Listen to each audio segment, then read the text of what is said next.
கிரகம்.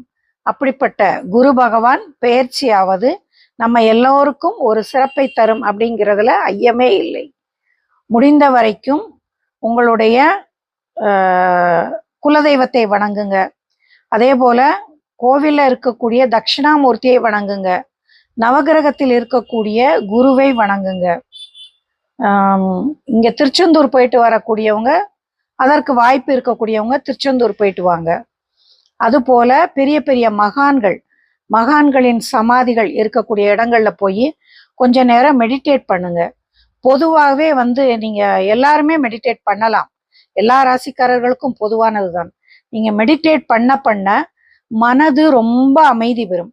மனது ரொம்ப அமைதி பெற உங்கள் மனக்குழப்பங்கள் நீங்கும். மூளை அபரீதமாக உங்களுக்கு வேலை செய்ய ஆரம்பிக்கும். அப்போ ஒரு குழப்பத்துல நீங்க இருந்தீங்கன்னா கூட இது செய்யலாம், இது செய்ய